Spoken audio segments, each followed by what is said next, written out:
Yeah, Abby, you're incredibly kind not to comment, but for him to make this about your tone and tenor was sexist and disgusting. And speaking of sexism, if there's one person I'm thinking of tonight when we hear this verdict, it's my former boss, Hillary Clinton, who warned us over and over again, who was treated like she was the criminal in 2016 when Donald Trump at that time was engaged in this felonious scheme. And I think the history books need to note that absolutely. That is so important. I just want and we need to go ahead and rewrite them right now. Play a little bit of Hillary Clinton.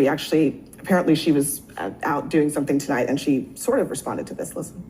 Democrats like to rewrite history books, Ku Klux Klan, Japanese internment camps, Jim Crow laws, modern day slave plantations, eugenics, Tuskegee experiments. But I'm pissed. I'm not happy, folks. This video is going to be in fuego. Just FYI. Thank you so much. Anything going on today?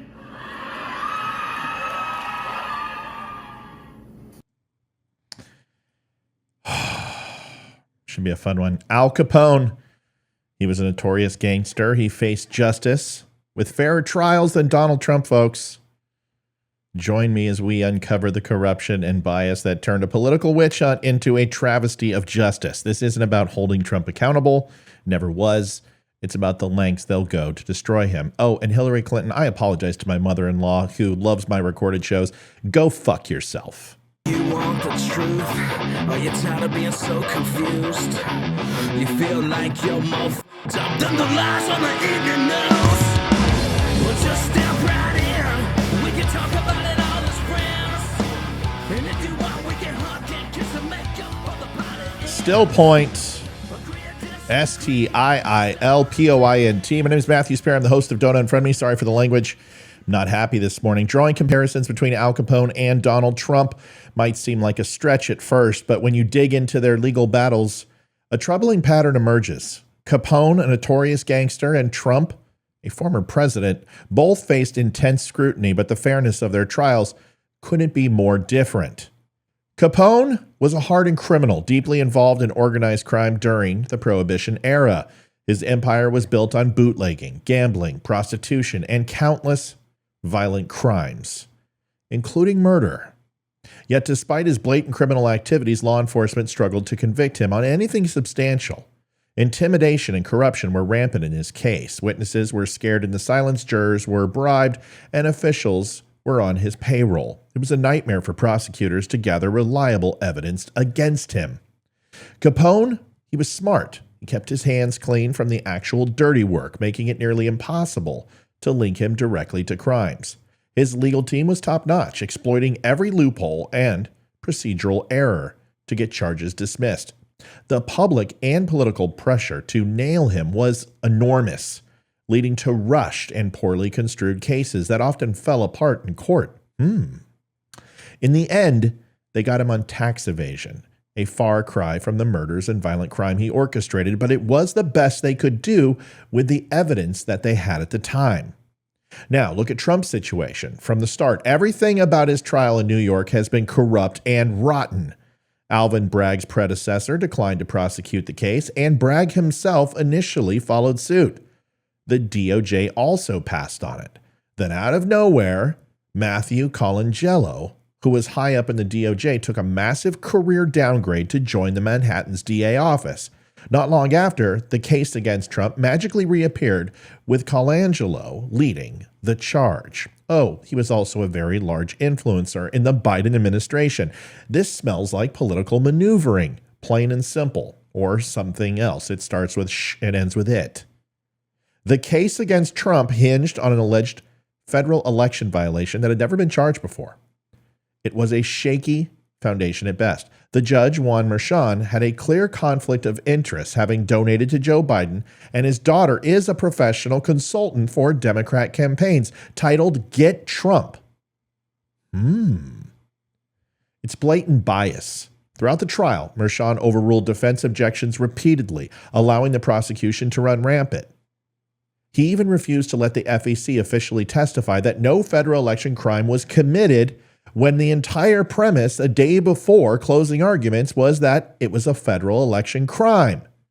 The judge instructed the jury that they didn't need to unanimously agree on the underlying felony Trump supposedly tried to conceal. This is outrageous. Michael Cohen, the prosecution's star witness, stole $60,000 from Trump. He's a convicted liar with a vendetta against Trump. It's a conflict of interest there. He was caught lying about a crucial phone call during cross-examination. And what's alleged to have happened, even if it were a crime, was done under the advice of Cohen himself and has expired with a statute of limitations, and it's still a misdemeanor that's been upgraded to a felony. Despite all these irregularities, Trump was found guilty on all 34 charges. This trial isn't about justice. It's about getting Trump at any cost.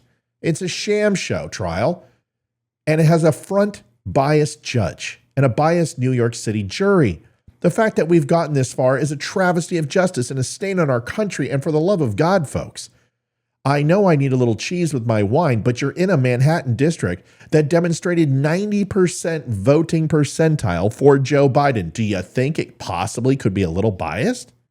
Look at the broader picture of how justice is handled in this city. Jeffrey Epstein, who sexually exploited children, was given community service. Meanwhile, a man defending lives against a threatening individual on the subway faces harsher punishment.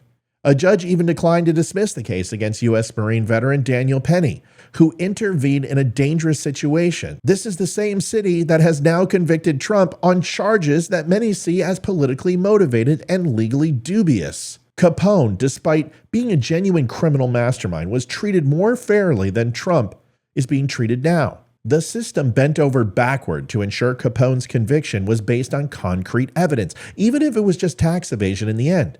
But with Trump, it's a different story. From the get-go, this trial has been tainted with corruption and political bias. If we allow this kind of judicial overreach and bias to stand, we're undermining the very foundation of our legal system. Justice should be blind, not politically motivated. What's happening to Trump is a disgrace, and it's up to us to call it out for what it is. A politically motivated witch hunt that makes a mockery of our justice system. It's not that we're upset about Trump being held accountable per se. The law is paramount, but it's about the way his story has been twisted. And you've cajoled to get him for anything you dream up. You claim that he was guilty of Russian collusion, that he stole the election, sold secrets to our enemies, that he was Putin's puppet, that you accused him of raping E. Jane Carroll, stealing documents, interfering with the election, and committing treason on January 6th. He was impeached twice and nearly a third time.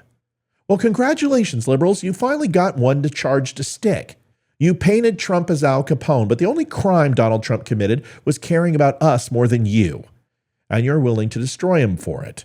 You keep saying nobody is above the law, and we agree. That includes you. You got Trump on a technicality that amounts to a jaywalking ticket. He isn't Capone. But we will see if this get Trump at all cost strategy was worth it.